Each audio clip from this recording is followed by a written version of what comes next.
All right, now it's time for our number one Cochrane Go One Better call of the week. We're going to Harry in Westview. Harry, you're on the Border to Border hotline. Go ahead. Hey, guys. How you doing?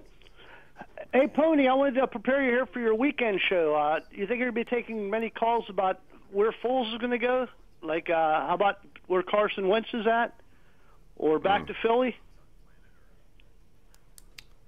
No, I don't think either one of those two places. Joe Flacco's in Philly now, Bob. Did you know that you're going to call Joe Flacco against the Steelers again? See, I wonder, Jalen Hurts got hurt. I don't know if he's going to play. You have Nick Mullins behind Joe Flacco. I don't know who's going to play. Why would you play Flacco at all unless they have nobody in? They only have 3 guys on the roster.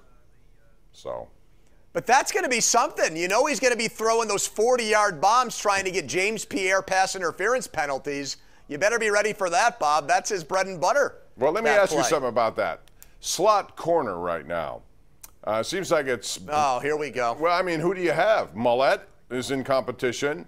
Antoine Brooks is in competition. Who else would be there? Or do they put Cam Sutton back in there and eventually put somebody's, like a James Pierre to the outside? Because he seems like a guy who's going to be around here. What would you do in those situations if you can't find or identify Mike Hilton's replacement? Man, I would have a big board ready with all the corners in the league in Kevin Colbert's office, and I would be looking at what happens cut down day. What happens when we get close to roster selection time.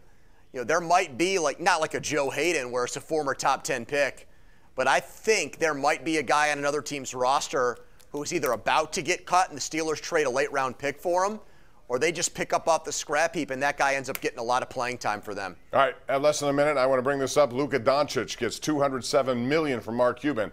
My question, however, is why don't they ever get big-time free agents coming down to Dallas? That's a good city. Cuban's a good owner. You have a guy like Doncic. They don't have anything else. I don't know what they're going to do to support him. Do they? What do they have down there? In Dallas, they've got Fort Worth, which is where my wife is right now at the stockyards, where there's these big bulls walking around in the middle of the street like they're cars, Bob. You got to go swerve around them in traffic. Oh, is she going to go see the Chippendales, whatever Dales I'm talking about. What is your Yeah, she's going to Chippendales tonight, Bob. Thanks a lot. Have fun, Andrew. Enjoy your spaghetti leftovers. See ya. That's going to do it for our program. Thanks for joining us. We'll be back here tomorrow night. And we'll see you on Thursday from Philadelphia for the Steelers. Good night.